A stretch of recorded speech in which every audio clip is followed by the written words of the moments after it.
5 দিন পর খুলে দেওয়া হলো আশুলিয়ার 55টি বন্ধ পোশাক কারখানা। শ্রমিকদের শান্তিপূর্ণভাবে কাজে যোগদান। বাংলাদেশ ব্যাংকের নজরদারির অভাবে বাড়ছে সরকারি ব্যাংকের খেলাপি ঋণের পরিমাণ, বলছেন বিশ্লেষকরা।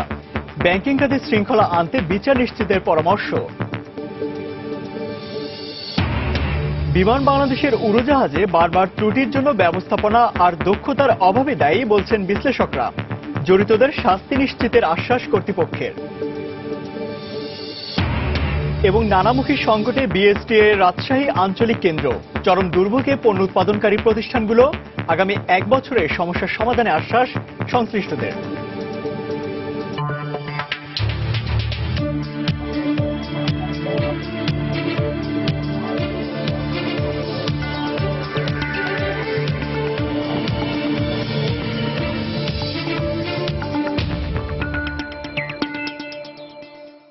দেখছেন শিরোনাম। আমন্ত্রণ জানাচ্ছি দেশ ও দেশের বাইরে অর্থ বাণিজ্যের নানা খবর নিয়ে আমাদের নিয়মিত আয়োজন সময় বাণিজ্যে।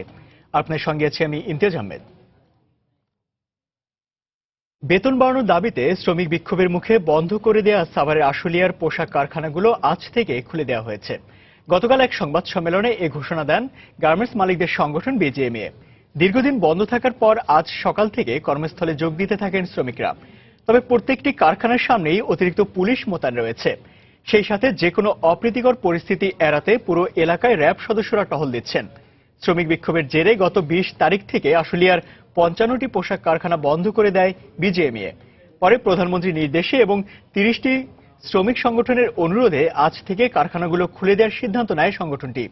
বেতন বৃদ্ধি সহ বেশ কয়েকটি দাবিতে গত 19 তারিখ থেকে আশুলিয়ার 25টি কারখানার শ্রমিকরা কাজ বন্ধ রেখে বিক্ষোভ শুরু করেন। পরে 20 তারিখ 55টি কারখানা অনির্দিষ্টকালের জন্য বন্ধ ঘোষণা করে বিজিএমইএ। গত কয়েকদিন যে গার্মেন্টস ইন্ডাস্ট্রি বন্ধ ছিল, সেটার পরিপ্রেক্ষিতে গতকালকে বিজিএমই সিদ্ধান্ত নেয় যে আজকে থেকে ফ্যাক্টরি ওপেন করে দেবে। তো আমরা আমাদের ডিপ্লয়মেন্ট রেখেছিলাম, আমরা খুব সতর্ক দৃষ্টি ছিল আমাদের, এবং আমরা দেখলাম যে স্বতঃস্ফূর্তভাবে সকল গার্মেন্টসের শ্রমিকরা আসছে। একটি গার্মেন্টস হিসেবে আপনাদেরকে দিই, আমাদের সেই গার্মেন্টসের শ্রমিক সংখ্যা 2700, সেখানে প্রায় 2500 মতো যোগদান করেছে কাজে। তার মানে বোঝা যাচ্ছে যে সমস্ত যারা অনুপস্থিত আছে তাদের কেউ কেউ হয়তোবা এই 4-5 দিন ছুটির কারণে বাড়িতে চলে গেছে। একটি বাদে সবগুলোই খুলে গেছে, আর যেটি একটু সমস্যা ছিল সেটিও সম্ভবত খুলে যাবে আর কি। দর্শক, এই মুহূর্তে আসলে আছেন রিপোর্টার তানিন মেহেদি। সেখানকার অবস্থা জানতে সরাসরি চলে যাচ্ছি তার কাছে। তানিন। ইমতিয়াজ, শ্রমিক বিক্ষোভের জের ধরে বিজিএমইএ যে 55টি কারখানা বন্ধ ঘোষণা করেছিলেন, তাদের সেই বন্ধ কারখানা কিন্তু আজকে সকাল থেকেই চালু হয়েছে এবং কারখানায় কর্মব্যস্ততা শুরু হয়েছে। আমরা সকাল থেকে আশুলিয়ার জামগড়া এবং নরসিংহপুর এলাকার বেশ কয়েকটি গার্মেন্টসে আমরা দেখেছি যে গার্মেন্টসগুলোতে শ্রমিক যারা রয়েছেন তারা কিন্তু সকালে যে নির্দিষ্ট সময়ে প্রবেশের যে সময়, সেই সময়ের মধ্যে তারা এখানে প্রবেশ করেছেন। এবং আমরা এখানে যারা কর্তব্যরত গার্মেন্টসগুলোর যে নিরাপত্তা কর্মী রয়েছে, নিরাপত্তা রক্ষী যারা রয়েছেন, তারা আমাদেরকে বলেছেন যে তারা শ্রমিকরা এখন শান্তিপূর্ণভাবে ভেতরে কাজ করছেন। আর আরেকটি বিষয় যেটি দেখেছি, যারা কাজ করেছেন তারা ভেতরে রয়েছেন, যদিও শ্রমিক বিক্ষোভের সময়ে শ্রম আইন লঙ্ঘন করে বিক্ষোভ করা এবং গার্মেন্টস ফ্যাক্টরির ক্ষতি সাধন করার উদ্দেশ্যে কিছু শ্রমিক কাজ করেছেন এমন অভিযোগ এনে বেশ কয়েকটি গার্মেন্টসের শ্রমিকদেরকে প্রাথমিক তাদেরকে ছাঁটাই করা হয়েছে। আমরা সেই তালিকাগুলো দেখেছি যে বেশ কয়েকটি গার্মেন্টসের সামনে বাইরে তালিকা টাঙিয়ে দেওয়া হয়েছে। তো সেই বিষয়ে যাদেরকে ছাঁটাই করা হয়েছে, ছাঁটাইকৃত শ্রমিকরা ছাড়া অন্যান্য যে শ্রমিকরা রয়েছেন তারা কিন্তু আজকে কর্মস্থলে যোগ দিয়েছেন। যদিও আমরা সকালের দিকে কথা বলেছিলাম ঢাকা জেলার পুলিশ সুপারের সঙ্গে, তিনি আমাদেরকে যে বলেছেন যে বেশ কয়েকদিন গার্মেন্টস কারখানা বন্ধ থাকার কারণে হয়তো অনেক শ্রমিক যারা আসলে থাকতেন তারা হয়তো তাদের গ্রামের বাড়িতে গিয়েছেন, সেই কারণে কিছু কিছু কারখানায় শ্রমিকদের কিছু অনুপস্থিতির হার রয়েছে। যদিও সেটা 2-1 দিনের মধ্যে সেটি স্বাভাবিক হয়ে যাবে বলে তারা আমাদেরকে যেটি জানিয়েছেন। এছাড়া আশুলিয়ার যে অঞ্চলটি জুড়ে শ্রমিকদের বিক্ষোভ চলছিল, সেই এলাকাগুলোতে আমরা দেখেছি যে আজকে বেশ কর্মচাঞ্চল্য এবং কর্মতৎপরতা শ্রমিকদের, বিশেষ করে আইন শৃঙ্খলা রক্ষাকারী বাহিনীর সদস্যদের সরব উপস্থিতি আমরা দেখেছি। ঢাকা জেলা পুলিশের অতিরিক্ত সদস্য, ঢাকা জেলা শিল্পাঞ্চল অঞ্চল 1-এর সদস্য যারা রয়েছেন, এর পাশাপাশি আর্মড পুলিশ ব্যাটালিয়ন এর পাশাপাশি আমরা দেখেছি যে র্যাব সদস্যরাও রয়েছেন এবং বিশেষ করে আশুলিয়ার যে শ্রমিক বিক্ষোভ সামাল দেওয়ার জন্য যখন থেকে কারখানা বন্ধ ঘোষণা করা হয়েছিল সেই সময়ে যে বর্ডার গার্ডের যে সদস্যদের মোতায়েন করা হয়েছিল তারাও কিন্তু আজকে আমরা দেখেছি এই এলাকায় তারা টহল দিচ্ছেন এবং আমরা সকাল থেকেই যেমনটি দেখেছিলাম যে কারখানা খোলার পরে শ্রমিকরা ঢোকার পরে কিন্তু আমরা এখনো পর্যন্ত কোনো ধরনের অপ্রীতিকর কোনো ঘটনার খবর আমাদের কাছে নেই এবং শান্তিপূর্ণভাবে কর্মস্থলে তারা কাজ করছেন এবং আমরা দেখেছি যেই গার্মেন্টসগুলোতে কোনো শ্রমিকরা কাজ করছেন গার্মেন্টসগুলোর আশপাশে আমরা যারা বিভিন্ন দোকানপাট রয়েছে দোকানপাটের যারা ব্যবসায়ী রয়েছেন ছোটখাটো ব্যবসায়ীদের সঙ্গে আমরা কথা বলেছি তারা বলেছেন যে গার্মেন্টসে শ্রমিকদের বিক্ষোভের কারণে বেশ কিছুদিন কর্মচাঞ্চল্য না থাকলেও আজকে কিন্তু তাদের মধ্যেও কর্মচাঞ্চল্য ফিরে এসেছে এবং শ্রমিকরা আসতে শুরু করে তাদের কর্মস্থলে ফিরতে শুরু করায় কিন্তু আমরা দেখেছি যে ব্যবসায়ীদের মধ্যে এক ধরনের খুশির ভাব আমরা দেখেছি আরেকটি বিষয়ে যেটি দেখেছি যে বেশ দীর্ঘ এলাকা জুড়ে পুলিশের পক্ষ থেকে মাইক টাঙিয়ে দেওয়া হয়েছে এবং কিছুক্ষণ পরপরই মাইকে করে আশুলিয়ার পক্ষ থেকে তারা পুলিশের পক্ষ থেকে ঘোষণা দেওয়া হচ্ছে যেসব শ্রমিকদেরকে ছাঁটাই করা হয়েছে তারা যাতে করে কারখানার বাইরে তারা জটলা না পাকান এবং কোনো ধরনের অপ্রীতিকর কোনো কাজের তারা লিপ্ত না হন এবং যেটি বলা হচ্ছে পুলিশের পক্ষ থেকে যেটি হচ্ছে যাদেরকে ছাঁটাই করা হয়েছে তাদের তারা আইনানুগভাবেই তাদেরকে এই বিষয়টা ছাঁটাই করা হয়েছে যদিও কারো যদি কোনো অভিযোগ থেকে থাকে সংশ্লিষ্ট কর্তৃপক্ষের ব্যাপারে তাহলে আসলে থানায় লিখিত অভিযোগ করার অনুরোধ জানানো হয়েছে এবং লিখিত অভিযোগের প্রেক্ষিতেই হয়তোবা তাদের পুনরায় তাদের কর্মস্থলে ফেরত পাওয়ার ব্যাপারটি নিশ্চিত করা হবে তো ইমতিয়াজ এখনকার মতো এই ছিল আমার কাছে থাকা সব শেষ খবর ইমতিয়াজ দর্শক আজ থেকে আশুলিয়ায় বন্ধ কারখানাগুলো খুলে দেওয়া হয়েছে এবং সকাল থেকে শ্রমিকরা যার যার নিজ নিজ কর্মস্থলে যোগ দিয়েছেন এবং সেই খবরাখবর জানাতে ঘটনাস্থল থেকে আমাদের সঙ্গে যোগ দিয়েছিলেন সহকর্মী তানিন মেহেদি পরের খবরে এর আগে গতকাল প্রধানমন্ত্রীর নির্দেশ এবং শ্রমিক সংগঠনগুলোর অনুরোধে আশুলিয়ার বন্ধ কারখানা আজ খুলে দেওয়ার সিদ্ধান্ত নেয় বিজিএমইএ গতকাল সন্ধ্যায় বিজিএমইএ ভবনে জরুরি সংবাদ সম্মেলনে এ ঘোষণা দেওয়া হয় উদ্ভূত পরিস্থিতিতে মাননীয় প্রধানমন্ত্রীর নির্দেশক্রমে শ্রমিক ভাই বোনদের অনুরোধ ক্রমে এবং সার্বিক অর্থনীতির দিক বিবেচনা করে আমরা আশুলিয়ার যে 59টি কারখানা শ্রম আইনের 13(1) ধারায় বন্ধ রয়েছে সেই কারখানাগুলোর মালিক ভাইদেরকে অনুরোধ করছি 13(1) ধারা প্রত্যাহার করে কারখানাগুলো খুলে দিন আর সংশ্লিষ্ট শ্রমিক ভাই বোনদেরকে অনুরোধ করছি আপনারা আগামীকাল সকাল থেকে স্ব কারখানায় যোগ দিন এবং উৎপাদন সচল রাখুন প্রধানমন্ত্রী শেখ হাসিনার সভাপতিত্বে সচিবালয়ে চলছে মন্ত্রিসভার নিয়মিত সাপ্তাহিক বৈঠক সকাল 10টায় এই বৈঠক শুরু হয় বৈঠকে অর্থমন্ত্রী আবুল মাল আব্দুল মুহিত শিল্পমন্ত্রী আমির হোসেন আমু বাণিজ্যমন্ত্রী তোফায়েল আহমেদ স্বাস্থ্যমন্ত্রী মোহাম্মদ নাসিম সহ মন্ত্রিপরিষদের অন্যান্য সদস্যরা উপস্থিত আছেন আজকের বৈঠক থেকে বেশ কিছু গুরুত্বপূর্ণ সিদ্ধান্ত আসার কথা রয়েছে সবশেষে মন্ত্রিপরিষদ সচিব মোহাম্মদ শফিউল আলম সাংবাদিকদের ব্রিফ করবেন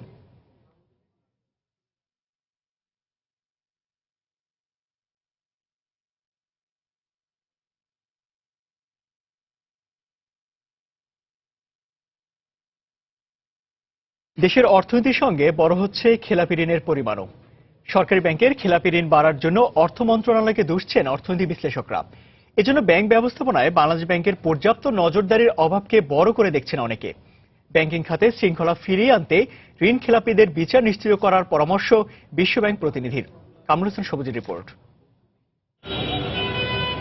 সহজ শর্তে ঋণ না পাওয়ায় থমকে আছে ব্যক্তিখাতের বিনিয়োগ এমন সমালোচনার মধ্যেও গেল কয়েক বছর ধরেই বাড়ছে মন্দ ঋণ ও খেলাপি ঋণের পরিমাণ বাংলাদেশ ব্যাংকের হিসাব মতে গেল সেপ্টেম্বর প্রান্তিকে ব্যাংক খাতে মোট খেলাপি ঋণের পরিমাণ দাঁড়িয়েছে ৬৫,৭৩১ কোটি টাকার বেশি যার মধ্যে ঝুঁকিপূর্ণ ঋণের পরিমাণ ৫৪,০০০ কোটি টাকা যেখানে চলতি বছরের প্রথম প্রান্তিক মার্চে খেলাপি ঋণের পরিমাণ ছিল ৫৯,৪১১ কোটি টাকার বেশি তথ্য উপাত্ত বিশ্লেষণ করলে দেখা যায় সবচেয়ে বেশি খেলাপি ঋণের বোঝা সরকারি ব্যাংকের কাঁধে এই ঋণ খেলাপির অপসংস্কৃতির জন্য অর্থ মন্ত্রণালয়কে দায়ী করছেন বাংলাদেশ ব্যাংকের সাবেক ডেপুটি গভর্নর সংকট কাটানোর জন্য সরকারকে মালিক হিসেবে পেইড আপ ক্যাপিটাল দিতে হয় জনগণের ট্যাক্সের টাকা দিয়ে জনগণের লুণ্ঠন করা টাকাকে প্রতিস্থাপন করা এর চাইতে অন্যায্য তো কিছু নাই আমি এর জন্য অর্থ মন্ত্রণালয়কে দায়ী করব কারণ তারাই কিন্তু মালিকের ভূমিকায় সরকারের পক্ষ থেকে কাজ করেন খেলাপি ঋণের সঙ্গে বেড়ে চলেছে ঋণ অবলোপনের পরিমাণও। কারণ হিসেবে বিশেষ ক্ষমতাধরদের বিরুদ্ধে ব্যবস্থা নিতে না পারাকেই চিহ্নিত করছেন অর্থনীতি বিশ্লেষকরা। সেখানে তো অনেক বড় বড় রাঘববোয়ালরা ইনভলভ আছেন, কাজে সেখানে যদি আমরা হাত দিতে না পারি, আমি ইচ্ছাকৃতভাবে ক্ষমতা থাকা সত্ত্বেও ঋণ ফেরত দিচ্ছি না সময় মতো, কারণ আমি জানি যে ফেরত না দিলে আমি পার পেয়ে যাব, তাহলে কিন্তু এই সংস্কৃতিতে প্রবর্তনা খুবই কঠিন হবে। ব্যাংক খাতের এই নাজুক অবস্থা থেকে উত্তরণে বাংলাদেশ ব্যাংককে দূরদর্শী ভূমিকা রাখার পরামর্শ সাবেক গভর্নর ফরহাদ-উদ্দিনের। বাংলাদেশ ব্যাংকের ব্যাংক সুপারভিশন করতে গেলে যে এরকম বড় হওয়া উচিত ছিল, যে এরকম ক্ষমতা থাকা উচিত ছিল, যে এরকম প্রযুক্তি সমৃদ্ধ হওয়া উচিত ছিল, সেই তুলনায় কিছু পিছিয়ে আছে। সেই সঙ্গে নিয়ম না মেনে ঋণ পুনঃতফসিল করা ব্যাংকের বিরুদ্ধেও ব্যবস্থা নেওয়ার পরামর্শ অর্থনীতিবিদদের। কামরুল হাসান সবুজ, সময় সংবাদ, ঢাকা। ময়মনসিংহে প্রস্তাবিত শিক্ষা আইনের কয়েকটি ধারা বাতিলের দাবিতে শহরের শহীদ ফিরোজ জাহাঙ্গীর চত্বর এলাকায় মানববন্ধন করছেন বাংলাদেশ পুস্তক প্রকাশক ও বিক্রেতা সমিতির নেতাকর্মীরা। এই মুহূর্তে সেখানে রয়েছেন সহকর্মী হারুন রশিদ। সরাসরি চলে যাচ্ছি তার কাছে। হারুন, প্রকাশক ও বিক্রেতা সমিতির উদ্যোগে প্রস্তাবিত যে শিক্ষা আইন রয়েছে, সেই শিক্ষা আইনের কয়েকটি ধারা পরিবর্তনের দাবিতে, সংশোধন বা বাতিলের দাবিতে এখানে মানববন্ধন করছেন ময়মনসিংহের পুস্তক বিক্রেতারা। শহীদ ফিরোজ জাহাঙ্গীর চত্বরে এই মানববন্ধন ঠিক 11টায় শুরু হয়েছে এবং 12টা পর্যন্ত 1 ঘন্টা এই মানববন্ধন চলবে। এই মানববন্ধনে ময়মনসিংহ অঞ্চলের, ময়মনসিংহ শহর এবং আশপাশের এলাকার যে পুস্তক বিক্রেতা রয়েছেন, সেই পুস্তক বিক্রেতারা এখানে অংশগ্রহণ করছেন। এখানে পুস্তক বিক্রেতা সমিতির নেতৃবৃন্দ এই মুহূর্তে বক্তব্য রাখছেন। তারা একটি কথা বলছেন যে প্রস্তাবিত শিক্ষা আইনে নোট এবং গাইড বই সম্পর্কে যে সংজ্ঞা দেওয়া হয়েছে, সেই সংজ্ঞাটি আসলে যথার্থ নয়। বর্তমান সময়ের প্রেক্ষিতে এই সংজ্ঞা প্রযোজ্য নয়, যার কারণে এই সংজ্ঞাটি যদি বাস্তবায়িত হয় বা এই সংজ্ঞার আলোকে যদি গাইড বই বা নোট বই নিষিদ্ধ করা হয়, তাহলে পুস্তক প্রকাশক যে শিল্প রয়েছে, সেই শিল্প ক্ষতিগ্রস্ত হবে এবং পুস্তক বিক্রেতা যারা রয়েছেন তারা ক্ষতিগ্রস্ত হবেন।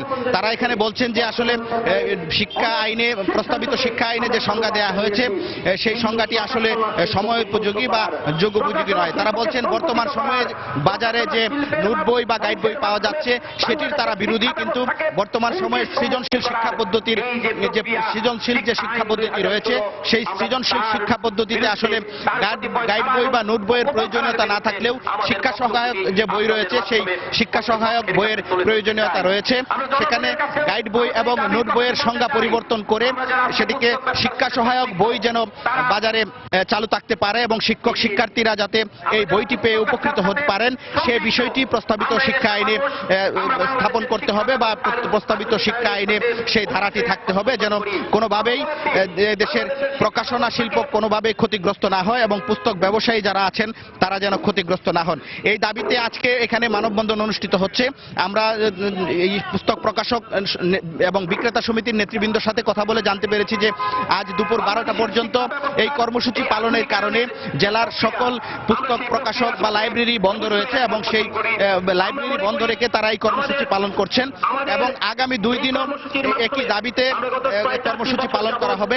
যেমন আগামীকাল এবং পরের দিন পুস্তক প্রকাশক ও বিক্রেতা সমিতির উদ্যোগে সারা দেশের সকল লাইব্রেরি বন্ধ রেখে প্রতিবাদ জানানো হবে এই যে শিক্ষানীতির যে ধারা রয়েছে বা শিক্ষানীতির প্রস্তাবিত শিক্ষানীতির যে ধারাগুলো তারা সংশোধন করতে চাচ্ছেন, সেই সংশোধনের দাবিতে আগামীকালও সারা দেশের সকল লাইব্রেরি সারাদিন বন্ধ থাকবে এবং পরের দিনও সারাদিন এই লাইব্রেরি বন্ধ রাখবে। এবং আরেকটা বিষয় তারা বলছেন যে যেসব শিক্ষাবিদ, বুদ্ধিজীবী শিক্ষা প্রতিষ্ঠান আইন সংশোধনের লক্ষ্যে তাদের যৌক্তিক দাবির বিরোধিতা করছেন, তাদের এই ভূমিকা থেকে নিবৃত্ত না হলে বাংলাদেশ পুস্তক প্রকাশক ও বিক্রেতা সমিতির সকল সদস্য তাদের লেখা বই প্রকাশ, ক্রয় বিক্রয় এবং সংরক্ষণ বন্ধ করে দিবে। এবং এই দাবি যদি আসলে তারা বাস্তবায়ন না, সরকার যদি তাদের দাবি বাস্তবায়ন না করে, তাহলে তারা আরো কঠোর কর্মসূচিতে যাবেন বলে এখানে ঘোষণা দিয়েছেন। তো সব মিলিয়ে এই ছিল আসলে বাংলাদেশ পুস্তক প্রকাশক ও বিক্রেতা সমিতির মানববন্ধনের সর্বশেষ খবর। দর্শক, প্রস্তাবিত শিক্ষা আইনের কয়েকটি ধারা বাতিলের দাবিতে ময়মনসিংহে মানববন্ধন করছেন বাংলাদেশ পুস্তক প্রকাশক ও বিক্রেতা সমিতির নেতাকর্মীরা। সে খবর জানাতে সেখান থেকে আমাদের সঙ্গে যোগ দিয়েছিলেন সহকর্মী হারুন রশিদ। বিমান বাংলাদেশ এয়ারলাইন্সের উড়োজাহাজ বারবার যান্ত্রিক ত্রুটির ঘটনায় বিমানের ব্যবস্থাপনায় দক্ষতা ও জবাবদিহিতার অভাবকে দায়ী করছেন বিশেষজ্ঞরা।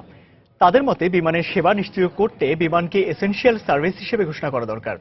বেসামরিক বিমান পরিবহন ও পর্যটন মন্ত্রণালয় সম্পর্কিত সংসদীয় কমিটির সভাপতি জানিয়েছেন, যান্ত্রিক ত্রুটি সহ বিমানে অনাকাঙ্ক্ষিত ঘটনার সঙ্গে জড়িতদের বিরুদ্ধে কঠোর ব্যবস্থা নেওয়া হবে। প্রশ্ন শেষে রিপোর্ট। গত ২৭ নভেম্বর হাঙ্গেরির বুদাপেস্টে ওয়াটার সামিটে যোগ দিতে যাওয়ার পথে প্রধানমন্ত্রীকে বহনকারী বাংলাদেশ এয়ারলাইন্সের বোয়িং 777 রাঙাপ্রভাত যান্ত্রিক ত্রুটির কারণে তুর্কমেনিস্তানে জরুরি অবতরণ করে। প্রধানমন্ত্রীকে বহনকারী ফ্লাইটের ত্রুটি নিয়ে সমালোচনার রেশ কাটতে না কাটতেই গত ১২ই ডিসেম্বর মিয়ানমারের উদ্দেশ্যে ছেড়ে যাওয়া বিমানের একটি ফ্লাইট এবং ২২ ডিসেম্বর ওমানের মাস্কট থেকে আসা বিমানের একটি উড়োজাহাজ ঢাকায় জরুরি অবতরণ করে। অল্প সময়ের ভেতর বিমানের উড়োজাহাজে এতগুলো যান্ত্রিক ত্রুটির ঘটনায় উদ্বেগ প্রকাশ করে বিশেষজ্ঞরা বলছেন, স্বজনপ্রীতি দূর করে দক্ষ কর্মকর্তা নিয়োগের মাধ্যমে বিমানকে ঢেলে সাজানো দরকার। অদক্ষ লোক আছে, তা না হলে কেমনে ত্রুটি দেখা দেবে, কেমনে একটা নাট ঢিলা থাকবে এখানে। ইঞ্জিনিয়ারিং বিভাগ বিমানের বা মেইনটেনেন্স বিভাগের যারা কাজ করছেন তাদের দক্ষতার ব্যাপারেও কিন্তু বাইরে থেকে একটা প্রশ্ন আছে। কাউকে নিচের থেকে পদোন্নতি দিয়ে উপরে নিয়ে যাওয়া, এইগুলোর কিন্তু সুযোগ এখানে একদম নেই। আমলাতান্ত্রিক জটিলতা যদি থাকে সেটাতে কিন্তু কমার্শিয়াল ভাবে এয়ারলাইন চলে না। সরকারকে একটু শক্তভাবে অ্যাকাউন্টেবিলিটি যাতে হয় সেই অ্যাকাউন্টেবিলিটির দিকটা নজর দিতে হবে। সকল ধরনের সেবা নিশ্চিত করতে বিমান বাংলাদেশ এয়ারলাইন্সকে পুরোপুরি ইউনিয়ন মুক্ত রাখার পরামর্শ বিশেষজ্ঞদের। বিমানকে যদি আমরা এসেনশিয়াল সার্ভিস ডিক্লেয়ার করত সেটা বিমানের জন্য বেটার হতো। ১২-১৩টি ইউনিয়ন আছে, সেই ইউনিয়নের কারণে কিন্তু অনেক কিছু অনেকজন চেষ্টা করলেও করতে পারছে না।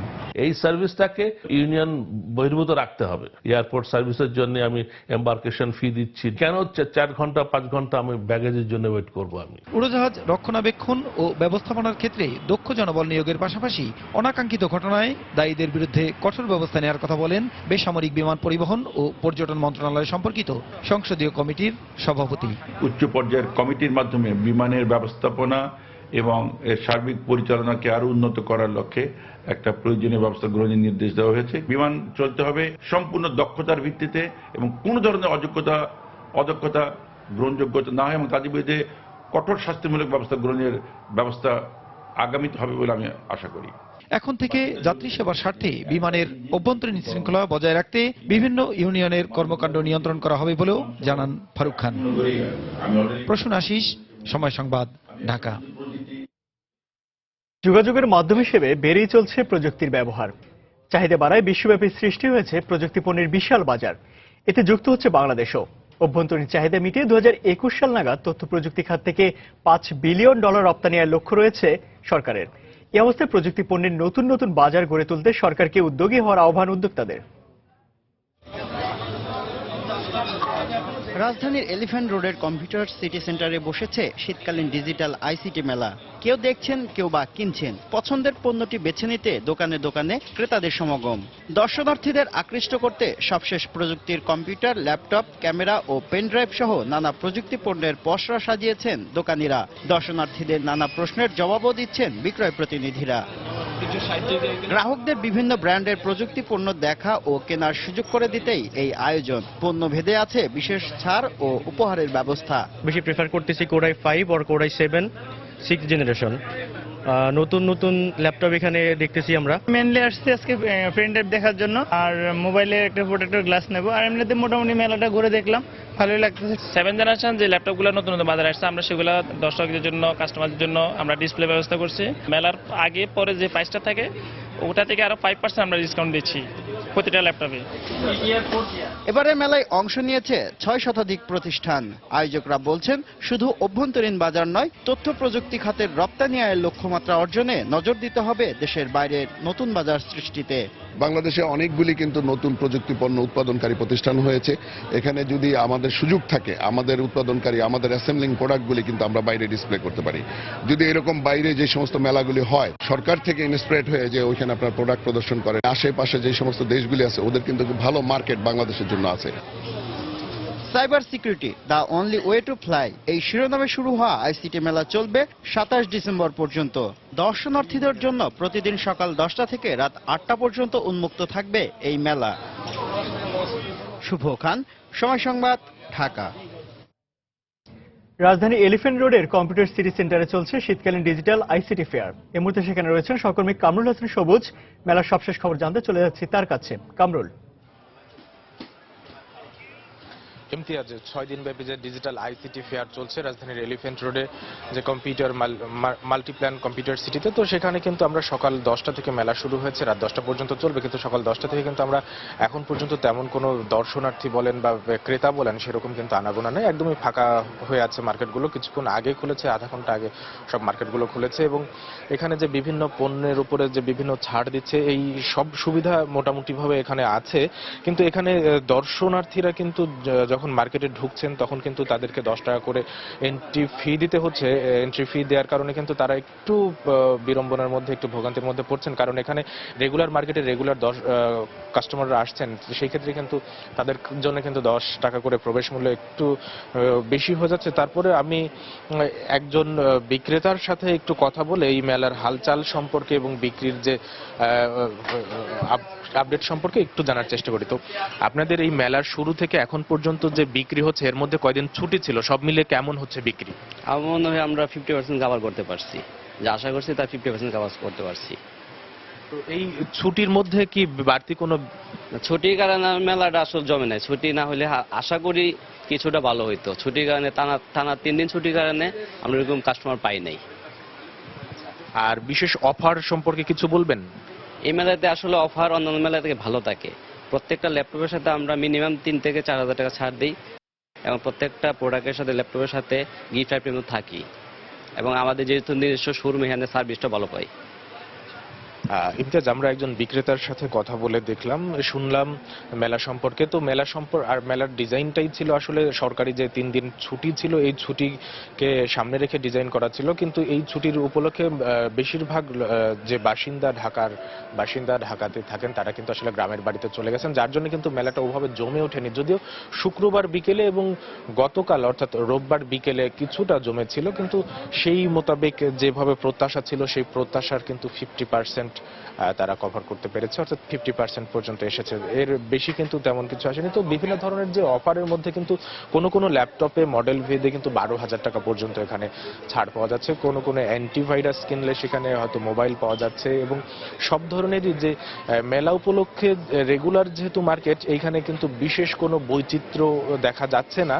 স্বাভাবিকভাবেই কিন্তু এখানে রেগুলার মার্কেট হওয়ার কারণে কোনো প্রোডাক্ট কিনলে সেই জায়গা থেকে যে বিক্রয়োত্তর যে সার্ভিসটা, সেই সার্ভিসের যে কিন্তু একটা ভালো সুবিধা পাওয়া যাবে এবং যেহেতু পরিচিত লোকজন, পরিচিত দোকান, পরিচিত ক্রেতা, সেই জায়গা থেকে কিন্তু তারা সর্বোচ্চ সেবাটা দেওয়ারই চেষ্টা করছে। তো আমরা এই মুহূর্তে আরেকজন বিক্রেতার সাথে একটু কথা বলে জানার চেষ্টা করি তাদের কি ধরনের বিক্রি হচ্ছে। আমরা একটু আপনার সাথে কথা বলি, জানার চেষ্টা করি আপনাদের এখানে। একটু যদি দাঁড়াবেন প্লিজ। আপনাদের এখানে বিক্রি কেমন হচ্ছে? মেলা উপলক্ষে বিশেষ কোনো বিক্রির সারা উপলক্ষে আসলে সাধারণত কিছু কাস্টমার আসছে, তো খুব একটা বেশি না। আর এখন তো আসলে লম্বা একটা ছুটি পড়ে গেছে, অনেকে ঢাকার বাইরে চলে গেছে, দ্যাটস ওয়াই আমাদের সেলটা আহামরি হচ্ছে না। আমরা যেরকম এক্সপেকটেশন ছিল যেরকম সেরকম পাইনি। ইমতিয়াজ, আমরা আরেকজনের সাথে কথা বলে কিন্তু তিনিও একই কথাই বলছেন যে লম্বা ছুটির কারণে সবাই কিন্তু ঢাকার বাইরে গেছে এবং এই সময়টা কিন্তু তো সেই হিসেবে মেলাটা যতটুকু প্রত্যাশা নিয়ে মেলাটা শুরু হয়েছিল ততটুকু সাড়া পাওয়া যাচ্ছে না। তো আমরা এখানে মেলার রাত 10টা পর্যন্ত চলবে। তো মেলা উপলক্ষে কিন্তু যে মেলার যে টপ ফ্লোরে ছবি আঁকা প্রতিযোগিতা চলছে, সেই প্রতিযোগিতা মুক্তিযুদ্ধের ছবি আঁকার প্রতিযোগিতা চলছে মেলার উপলক্ষে। তো সবকিছু মিলিয়ে মেলা আগামীকাল রাত 10টা পর্যন্ত চলবে, কিন্তু আবার আগামীকাল কিন্তু স্বাভাবিকভাবে এই এলাকা কিন্তু মার্কেটগুলো বন্ধ থাকে, তারপরেও কিন্তু এই মার্কেটটা আগামীকাল মেলা উপলক্ষে খোলা থাকবে। তো ইমতিয়াজ, এই ছিল এই মেলা উপলক্ষে সর্বশেষ খবর। দর্শক, রাজধানী এলিফ্যান্ট রোডের মাল্টিপ্ল্যান কম্পিউটার সিটি সেন্টারে চলছে শীতকালীন ডিজিটাল আইসিটি ফেয়ার। আর সেই খবর জানাতে সেখান থেকে আমাদের সঙ্গে যোগ দিয়েছিলেন সহকর্মী কামরুল হাসান সবুজ। শেষ হলো 5 দিন ব্যাপী রিহ্যাব মেলা। সাধ্যের মধ্যে ছোট ও মাঝারি মানের ফ্ল্যাটের প্রতি বেশি আগ্রহ ছিল মেলায় আসা ক্রেতা দর্শনার্থীদের। আবাসন খাতের মন্দাভাব কাটাতে এবারে মেলা গুরুত্বপূর্ণ ভূমিকা রেখেছে বলে জানান আয়োজকরা। ক্রেতা টানতে আবাসন নির্মাতা প্রতিষ্ঠান সংগঠন রিহ্যাবের আয়োজনে গত বুধবার রাজধানীর বঙ্গবন্ধু আন্তর্জাতিক সম্মেলন কেন্দ্রে শুরু হয় 5 দিনব্যাপী রিহ্যাব মেলা। মেলা শুরুর দিকে ক্রেতা দর্শনার্থীর উপস্থিতি কম থাকলেও শেষের দিনগুলো ছিল ব্যতিক্রম। টানা 3 দিনের সরকারি ছুটিতে দর্শনার্থীদের পদচারণায় মুখর ছিল মেলা। সাধ্যের মধ্যে স্বপ্নের আবাস করার উদ্দেশ্যে স্টল করে বেরিয়েছেন দর্শনার্থীরা। ছোট ও মাঝারি ফ্ল্যাটে বেশি আগ্রহ ছিল তাদের। আমার যেটা টার্গেট ছিল যে রেডি ফ্ল্যাট, ছোট ফ্ল্যাট নিলাম, ব্যাংক লোন নিলাম, আমার ভাড়া লাগলো না। ল্যান্ড মনে করেন যে আমি যদি এখন একটু কমে নিয়ে রাখতে পারি, এটা আমার জন্য একটা ভবিষ্যৎ আছে। কিছু অ্যাপার্টমেন্ট দেখেছি যেগুলো আমার রিকোয়ারমেন্টের মধ্যে, কিন্তু প্রাইসের জন্য একটু অ্যাফোর্ড করা ডিফিকাল্ট হচ্ছে। ফ্যামিলি তো ছোট, তো খুব বড় খুঁজছি না, এই 1000-1200 এরকম স্কয়ার ফিট। মেলায় রিহ্যাবের সদস্যভুক্ত 156টি আবাসন প্রতিষ্ঠান অংশ নেয়। নির্দিষ্ট প্লট কিংবা ফ্ল্যাট বুকিং এ বিশেষ ছাড় দিয়ে ক্রেতাদের আকৃষ্ট করার চেষ্টা করেন তারা। মেলায় আসছে আসলে আমরা প্রচারণার জন্য, যেটা আমরা বিক্রি হয়েছে আল্লাহর ইচ্ছায় ভালো ভালো ক্লায়েন্টের সাড়াও পেয়েছি। কাস্টমার অনেক গ্যাদারিং আছে, যেভাবে যে উদ্দেশ্যে আমরা মেলা আসছিলাম আমরা ইনশাআল্লাহ সাকসেসফুল। আয়োজকরা জানান আবাসন খাতের মন্দাভাব কাটিয়ে এবারের মেলা ক্রেতা বিক্রেতাদের মধ্যে স্বস্তি এনে দিয়েছে। আমাদের উদ্দেশ্য সফল হয়েছে। আমাদের যে স্থবিরতা ছিল গত 3-4 বছরে, এই মেলায় আমরা বুঝতে পারছি সেটা কেটে যাচ্ছে ইনশাআল্লাহ। এবং ক্রেতা সাধারণ এখানে রেডি ফ্ল্যাট এবং সেমি রেডি সব সাইজের সব এলাকার ফ্ল্যাট আমরা নিয়ে এসেছি এখানে, এবং ক্রেতা সাধারণ দে আর ভেরি হ্যাপি, দেখে শুনে বেচে বুকিং দিচ্ছে। প্রতিদিন সকাল 10টা থেকে রাত 9টা পর্যন্ত টিকিট কেটে প্রায় 25,000 দর্শনার্থী মেলা পরিদর্শন করেছেন বলে জানিয়েছে আয়োজকরা।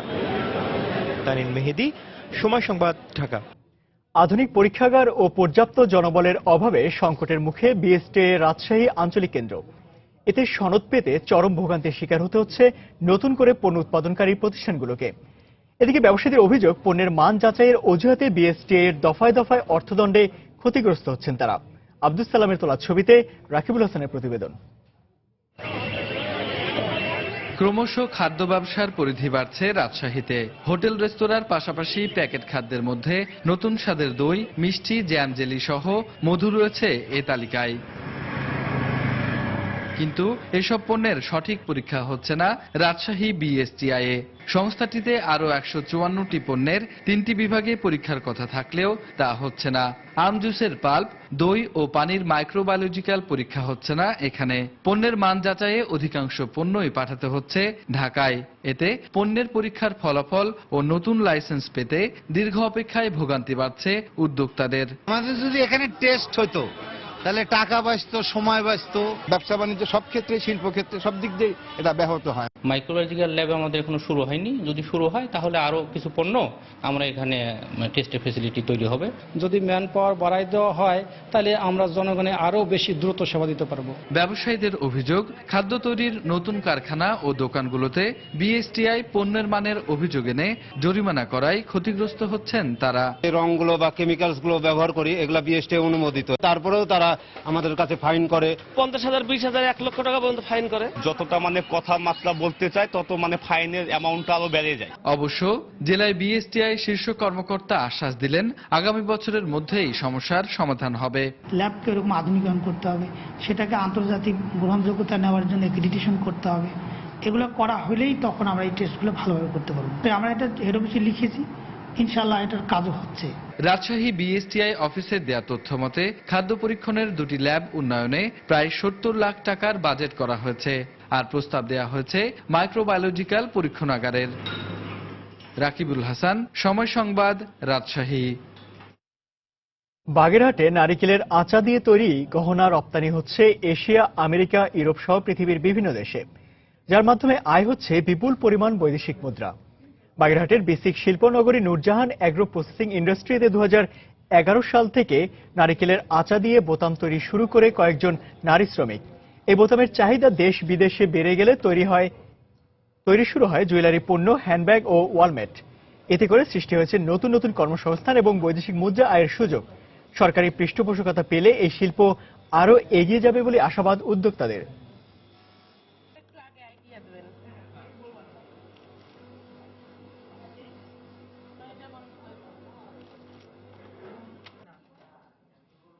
গহনা তৈরি করি, বিভিন্ন ধরনের বোতাম তৈরি করি, হাতের চুড়ি, ওয়ালম্যাট, তারপরে হ্যান্ডব্যাগ, পার্স ব্যাগ ইত্যাদি তৈরি করি। অনেক কিছুই তৈরি করি, তো এগুলো করে আমরা টাকা উপার্জন করে নিজেদের সংসার চলাই। আমরা এখানে যে জিনিসগুলো তৈরি করি সেই জিনিসগুলো বিদেশে যায়, মানে তারা পরে আমেরিকায়, লন্ডনে, কোরিয়ায় ব্যাপক চাহিদা আছে এবং সেখানে বাজারজাতকরণ হচ্ছে এবং আশা করি অন্যান্য দেশেও ভবিষ্যতে এর ব্যাপক চাহিদা আমরা দেখতে পাবো।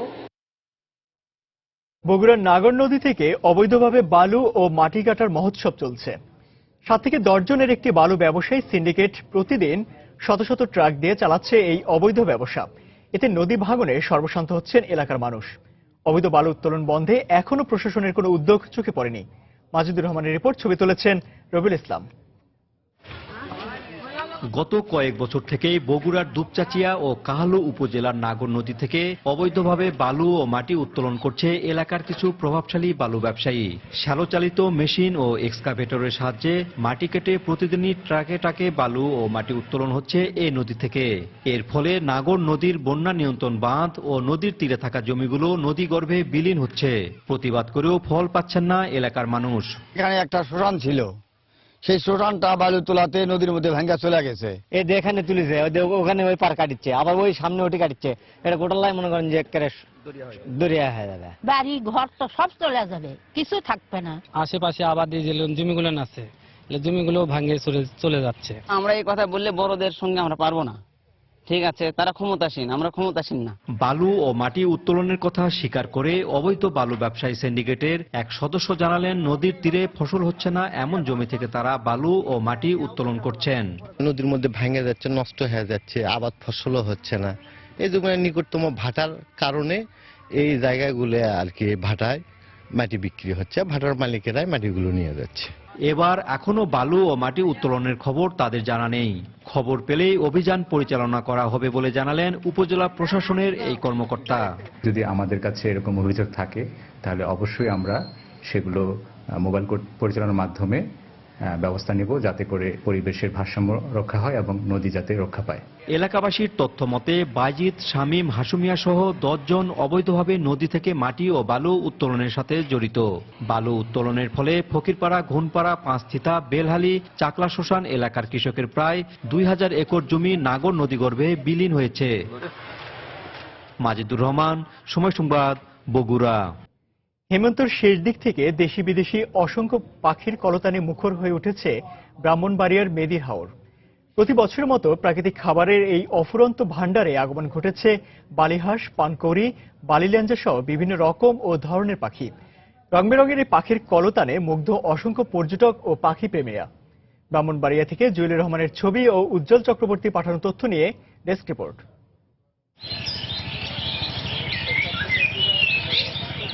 সূর্যোদয়ের সঙ্গে সঙ্গে দিগন্তজোড়া হাওরের যত দূর চোখ যায় চারদিকে শুধু রং বেরঙের পাখি। নয়নাভিরামী দৃশ্যই বলে দিচ্ছে প্রকৃতিতে এসেছে নতুন ঋতু। আর শীতের শুরুতেই মেদির হাওরে আগমন ঘটেছে বালিহাঁস, বালিলেঞ্জা, পানকৌড়ি সহ দেশ বিদেশের নানা জাতের অতিথি পাখি।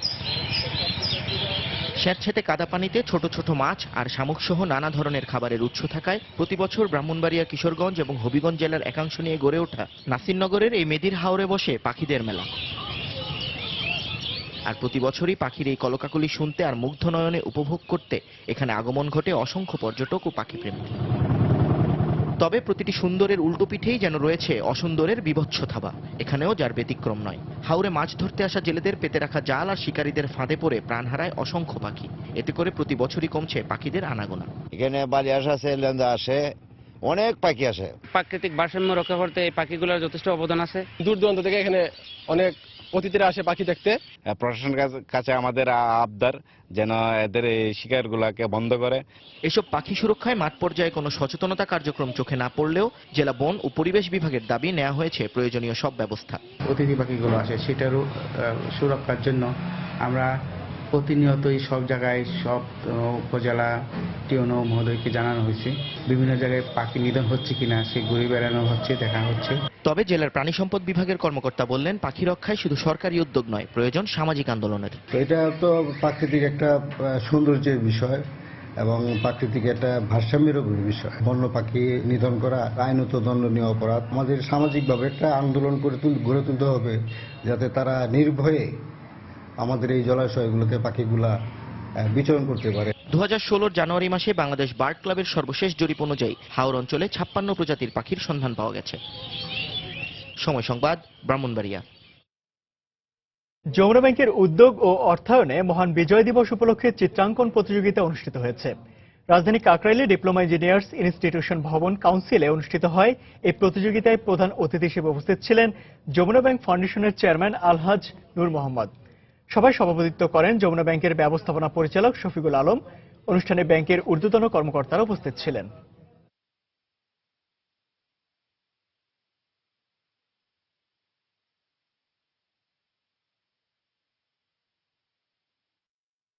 দর্শক, এবার জানিয়ে দেব ঢাকা স্টক এক্সচেঞ্জের লেনদেন পরিস্থিতি। চলে যাচ্ছি ডিএসই অফিসিয়াল ওয়েবসাইটে। সকাল থেকে এখন পর্যন্ত আমরা লেনদেনে যেমন পরিস্থিতি দেখতে পাচ্ছি, তাতে ঢাকা স্টক এক্সচেঞ্জের প্রধান তিনটি সূচকই ঊর্ধ্বমুখী প্রবণতার মধ্য দিয়ে সকাল থেকে লেনদেন অতিবাহিত করছে।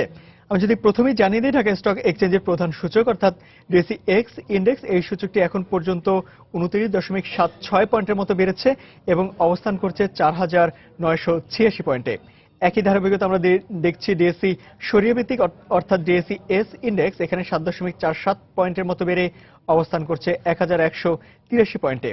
ঊর্ধ্বমুখী প্রবণতা রয়েছে ডিএসই বাছাই সূচক, এখানে 4.05 পয়েন্টের মতো বেড়ে অবস্থান করছে 1,800 পয়েন্টে। অর্থাৎ ঢাকা স্টক এক্সচেঞ্জের প্রধান তিনটি সূচকই কিন্তু ঊর্ধ্বমুখী প্রবণতার মধ্য দিয়েই এখনো লেনদেন অতিবাহিত হচ্ছে। টাকার অঙ্কে যদি আমি দেখি, এখন পর্যন্ত লেনদেন হয়েছে 354 কোটি টাকার শেয়ার হাতবদল হয়েছে, যার মধ্যে দর বেড়েছে 208টি প্রতিষ্ঠানের, দর কমেছে 66টি প্রতিষ্ঠান এবং দর অপরিবর্তিত রয়েছে আমি দেখতে পাচ্ছি 28টি প্রতিষ্ঠানের। তো আমি টপ 20 শেয়ারের তালিকা যদি একটু দেখে নেই, তাহলে দেখতে পাচ্ছি টপ 20 শেয়ারের তালিকার যে প্রতিষ্ঠানগুলো অবস্থান করছে সেখানে কিন্তু প্রথমেই পেনিনসুলা রয়েছে, যার সর্বশেষ লেনদেন 28 টাকা 90 পয়সা এবং সর্বোচ্চ দর 29 টাকা, যদিও 27 টাকায় সর্বনিম্ন দরে প্রতিষ্ঠানটি লেনদেন হয়েছিল। তালিকার 2 নম্বরে আমরা দেখতে পাচ্ছি সেন্ট্রাল ফার্মাসিউটিক্যালস লিমিটেড প্রতিষ্ঠান, এটি 22 টাকা 60 পয়সা নিয়ে তালিকার 2 নম্বর অবস্থান করছে। অলিম্পিক এক্সেসরিজ লিমিটেড রয়েছে তালিকার 3 নম্বরে, যার সবশেষ লেনদেন 25 টাকা 90 পয়সায়। বেক্সিমকো রয়েছে তালিকার 4 নম্বরে 25 টাকা 90 পয়সা সবশেষ লেনদেন নিয়ে, যদিও এই প্রতিষ্ঠানটি 26 টাকা 20 পয়সা সর্বোচ্চ দর এবং 25 টাকা 40 পয়সা সর্বনিম্ন দরে লেনদেন হয়েছে। গতকাল এই প্রতিষ্ঠানটি 25 টাকা 20 পয়সা আমরা লেনদেন হতে দেখেছি, অর্থাৎ গতকালের তুলনায় আজকের কিন্তু কিছুটা দর হারিয়েছে এই প্রতিষ্ঠানটি। বিবিএস রয়েছে তালিকার 5 নম্বরে, যার সবশেষ লেনদেন 54 টাকা 60 পয়সা এবং সর্বোচ্চ দর 55 টাকা 80 পয়সা এবং সর্বনিম্ন দর আমরা দেখতে পাচ্ছি 53 টাকা 90 পয়সা। গতকাল এই প্রতিষ্ঠানটি 55 টাকা 30 পয়সা লেনদেন হয়েছিল, অর্থাৎ গতকালের তুলনায় আজকের কিছুটা দর হারিয়েছে এই প্রতিষ্ঠানটি।